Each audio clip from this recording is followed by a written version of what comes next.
Good morning, everyone.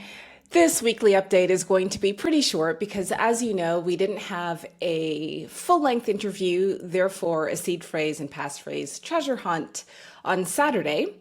Instead, we did a rapid fire episode with the lovely Jay from BitBabe.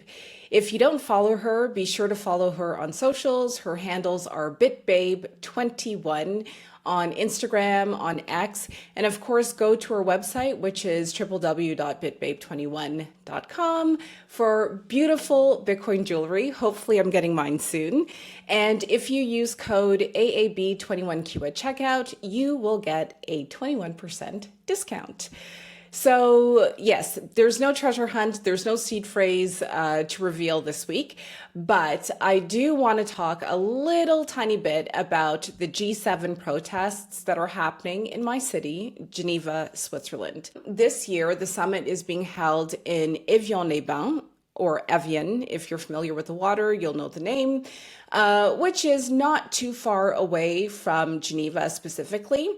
And that also means that people who are going to the G7, who are coming here by plane, are likely flying into the Geneva International Airport, which means that, that attracts a lot of attention. In Geneva, the authorities said it was okay to protest peacefully.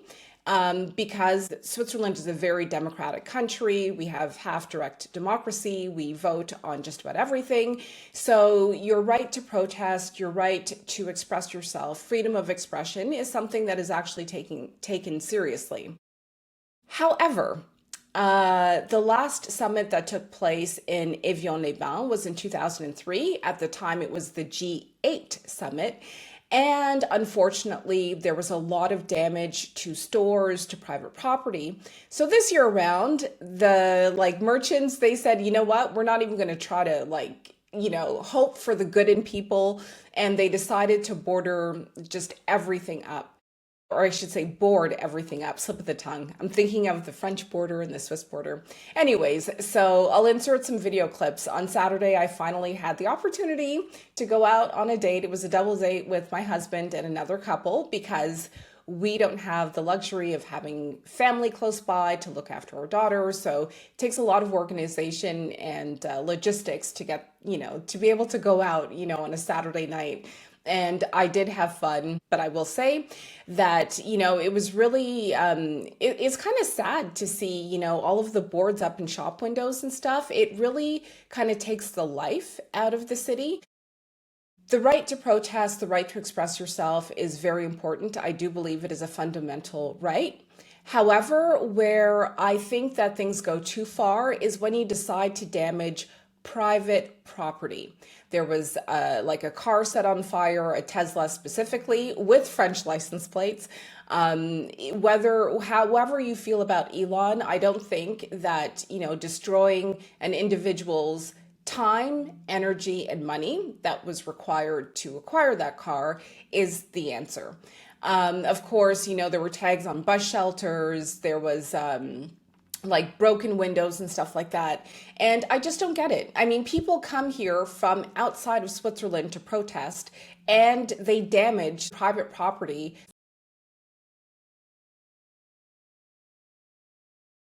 RTS, which is Radio and Television Switzerland. Of course, they had journalists on site and they interviewed a few of the protesters. And the reason for them coming together include, feminists protesting, pro-Palestinian people who were there to also raise awareness about Gaza.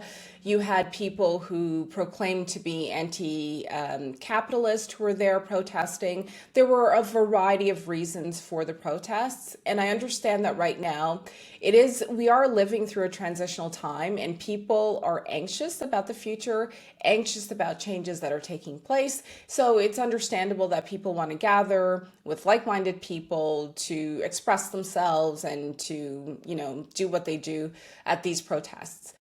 But, and this is going to be a take that probably annoys a lot of people, it is what it is.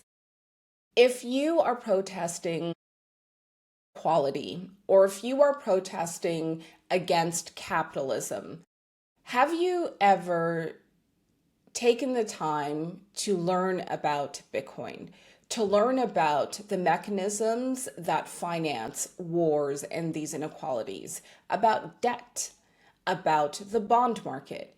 Have you actually taken the time to think of things from that perspective and what you can do to minimize some of this?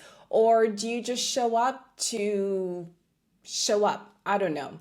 Anyways, unpopular take. I'm probably going to get roasted for this as well, and that is perfectly fine. I do believe in engaging in discussion, but above all, I would ask you, if you really feel passionate about the cause that you're protesting for, please consider learning about Bitcoin, learning how to self-custody your Bitcoin, and how you can develop an ecosystem so that you can make the world a better place through nonviolence, through non-destruction of private and personal property.